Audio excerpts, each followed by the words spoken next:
Chris Cook is here with us. We'll come to you, Chris, in a moment, but we've also got Amy Leversage from the First Division Association, the Assistant Secretary General of the First Division Association, which represents many of those civil servants that we're talking about in this investigation in the Houses of Parliament. Now, let's start off, Amy, with what is your view of this situation? Because your union hears things too. How bad is it compared, say, with a Whitehall department? That's an interesting question. I think, as trade union officials, we hear stories about bullying and harassment across the piece. What's different about the House of Commons is it's a completely different employer, because you've got the employer and the staff, but you've also got MPs there that aren't employees, they're elected. So that adds in, that's the different dimension about the House of Commons, is that you've got people who could be doing the bullying, MPs who aren't employees of the House.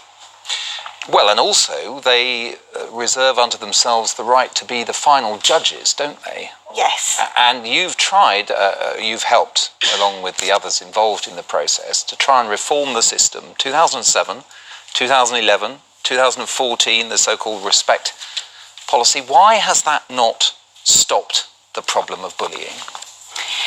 In 2014, we worked really hard on the respect policy in the House. Now, the unions at the time, the FDA and the other unions, worked as hard as they could to get the best deal possible.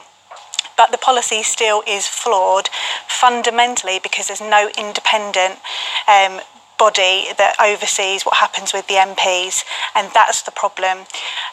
Obviously, it's really important that staff have trust and confidence in any system, but they're only going to have trust and confidence if there's an independent oversight into what happens with MPs. Well, quite, because under the current rules, an MP, and I've put my glasses on here to get the quote right, has to cause damage to the reputation of the House as a whole. It's a pretty high bar, isn't it?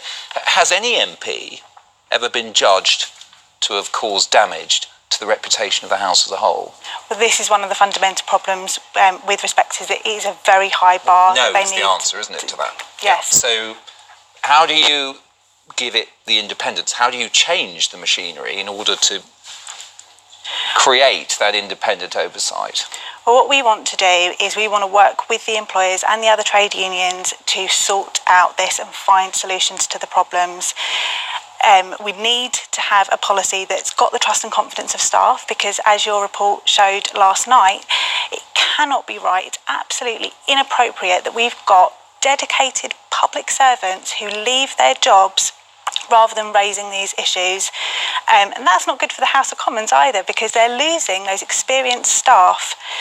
We can't come up with those solutions on our own here within the time that we've got. So what we need to do is work together, and they need to involve the trade unions in that. So they need to involve ourselves and the others to work together to find those solutions. It'll end up, do you think, briefly, with an outside panel as being the arbiters? That's what we would like to see. We would like to see an independent body that allows there to be proper scrutiny and proper redress for people.